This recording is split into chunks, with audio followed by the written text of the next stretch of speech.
ለብዙዎቻችን 30ኛ ዓመት መሙላት የህይወታችን ትልቅ ምዕራፍ ነው። ህይወታችንን በቁም ነገር ማየት፣ ወደፊት ማድረግና ማሳካት የምንፈልገውን ማሰብ እንጀምራለን። አስራዎቹ እድሜ ላይ ያለን እንደ 50ና 60 አርቀን እናየው የነበረው 30ኛው እድሜያችን ላይ ስንደርስ በተለይ በ20ዎቹ እድሜ ላይ ወደ ምንፈልገው የህይወት መስመር መግባት ያልቻልን ያለንበትን ማስተዋልና መጨነቅ እንጀምራለን። ታዲያ በዚህ ሁሉ መሃል ከግባችሁ በጣም የራቃችሁና ለውጥ በሌለው የህይወት ድግግሞሽ ውስጥ ያላችሁ ሆኖ ሊሰማችሁ ይችላል። ነገር ግን ማወቅ ያለባችሁ የነበራችሁ እያንዳንዱ ስራ፣ ያፈራችሁት እያንዳንዱ ጓደኛ፣ ያለፋችሁበት እያንዳንዱ የህይወት ምዕራፍ ትርጉም የለሽ አልነበረም። ይልቁንም አሁን ላላችሁበት እንዲሁም በቀጣይ ለሚኖራችሁ ኑሮ እንደ ቅድመ ሁኔታና መንደርደሪያ ሊታይ የሚችል ተሞክሮ መሆኑን ነው።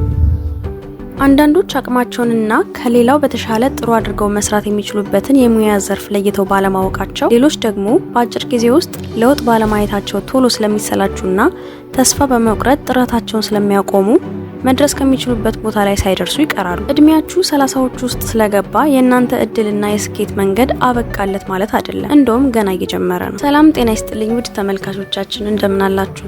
በዛሬው ፕሮግራማችን ስኬት በየትኛውም እድሜ ላይ ሊገኝ እንደሚችል የሚያስተምረንን በምሳሌ የታገዘ ጽሑፍ ይዘንላችሁ ቀርበናል። ተከታተሉ።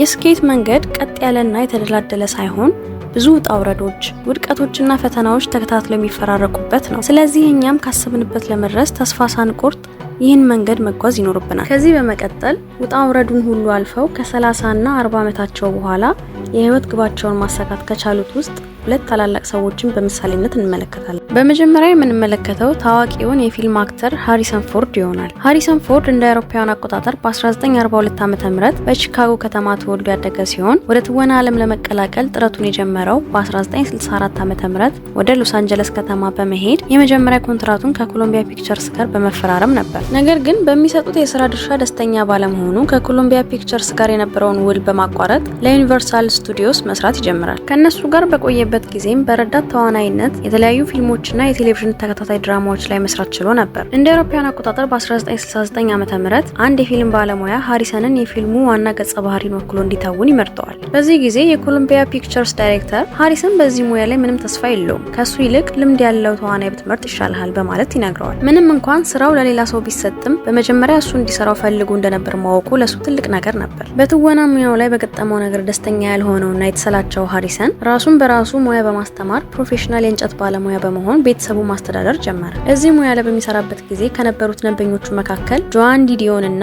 ጆን ግሪጎሪ ዱን የተባሉ የፊልም ደራሲዎች ይገኙበት ነበር። ከጆዋን ዲዲያን ጋርም በአንድ የዶክመንተሪ ፊልም ላይ ለመስራት እድሉን አግኝቶ የነበር ሲሆን በዚህ አጋጣሚ የተዋወቀው አንድ የፊልም ፕሮዲሰርም ጆርጅ ሉካስ ከተባለ የፊልም ባለሙያ ጋር መስራት እንዲችል እድሉን እንደሚያመቻችለት ይነግረዋል። ጆርጅ በሃሪሰን የትወና ችሎታ በመደነቁ እንደ አውሮፓውያን አቆጣጠር በ1977 ዓ.ም በወጣው ስታር ዋርስ ፊልም ላይ የሃን ሶሎን ገጸ ባህሪ ወክሎ እንዲጫወት መርጦት ነበር። ከዚህ በኋላ ሃሪሰን ከረዳት ተዋናይነት አልፎ በመሪ ተዋናይነት ለመስራት እድሉን አገኘ።